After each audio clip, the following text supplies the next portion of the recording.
कक्षा 9 गणित अध्याय नंबर 2 बहुपद प्रश्नावली 2.2 का क्वेश्चन नंबर 3 है। सत्यापित करें कि दिए गए मान निम्न स्थितियों में संगत बहुपद के शून्यांक हैं या नहीं। कुछ मान दे रखे हैं आपको बहुपद के सामने और पूछा गया ये लोग इनके शून्यांक हैं या नहीं है। सबसे पहले देखें शून्यांक कहा किसको जाता है। नाम से ही पता चल रहा है शून्य अंक, यानी वो अंक जो बहुपद को शून्य कर दे, यानी वो अंक जो बहुपद को शून्य कर दे वो क्या कहलाता है, शून्यांक, या इसको शून्यांक भी कहा जाता है। तो करना कैसे, आप x की जगह ये रख दें, इसकी वजह से अगर 0 आया तो हम मान लेंगे ये इसका शून्यांक है। इसी तरह x की जगह ये रखें, इसने इसको 0 कर दिया तो कहेंगे x बराबर ये इस बहुपद का शून्यांक होगा। चलें, बातें तो हो गई, लिखना करते हैं शुरू। पहले भाग का आंसर, उसके लिए अपने को क्या करना है, x की जगह लिखना है ये मतलब -1/3। फिर देखें 3 इंटू फिर से x, उसकी जगह लिखें -1/3 और प्लस का 1, 3 से 3 निकालें, -1 और +1, आप जानते हैं इससे क्या आएगा, 0।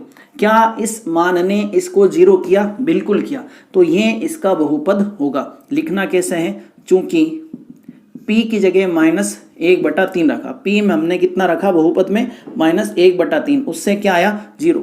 इसलिए x बराबर -1/3 बहुपद px, बहुपद को लिखेंगे px का शून्यांक है, का शून्यांक या शून्यांक है। ये लिखने का आपके पास तरीका रहेगा। p की जगह यानी बहुपद में कितना रखा ये, उससे क्या आया, 0। इसलिए x बराबर -1/3 बहुपद का शून्यांक होगा। अब देखें इसका दूसरा भाग, यहाँ x की जगह ये रखेंगे, इसकी वजह से ये 0 हुआ तो मान लेंगे ये इसका शून्यांक है। चलें फिर शुरू करें। px, x की जगह रखना है 4/5, आगे है 5 इंटू x, जिसकी जगह हमें रखना है 4/5।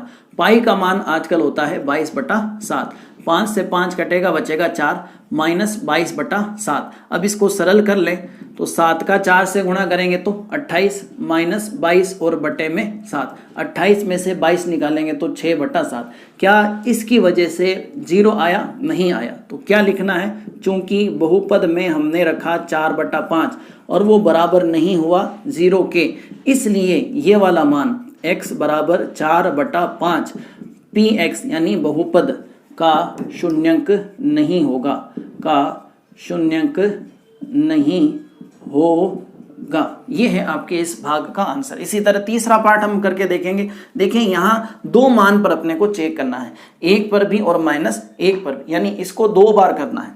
करें फिर। सबसे पहले मैं x की जगह 1 से चेक करता हूँ, तो लिखूंगा p1 बराबर ये आया x, इसकी जगह रखूंगा 1, उसका स्क्वायर माइनस आगे 1 का स्क्वायर 1 है, आगे 1 को घटाना है, घटाएंगे तो आएगा 0। क्या इसकी वजह से 0 आया, बिल्कुल आया, तो ये इसका शून्यांक होगा। लिखेंगे कैसे, चूंकि बहुपद में हमने रखा 1 तो आया 0, इसलिए x बराबर 1 बहुपद बोले तो px का शून्यक है, का शून्यक है। इसी तरह -1 पर चेक करें तो अब आपको बहुपद में -1 रख देना है।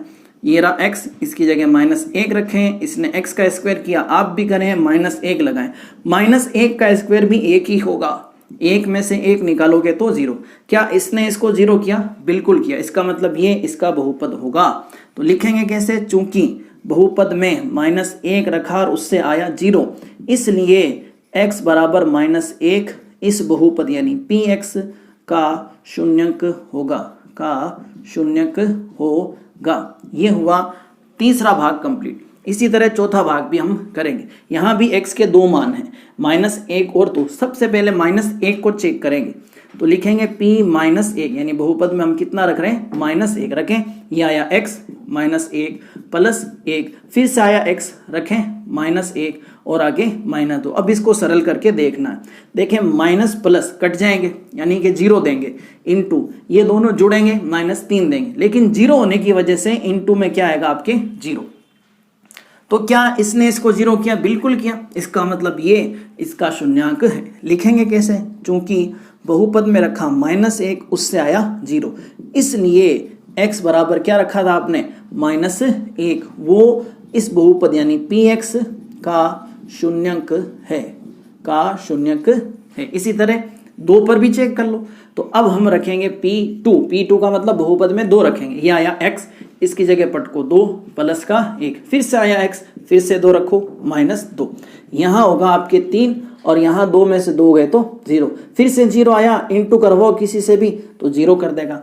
क्या इसने इसको 0 किया? बिल्कुल किया। इसका मतलब ये इसका क्या होगा? शून्यक। लिखेंगे कैसे? चूंकि बहुपद में रखा 2 इसलिए आया 0, इसलिए x बराबर 2 px का गुणनखंड का शून्यंक है, तो ये था आपके चौथा।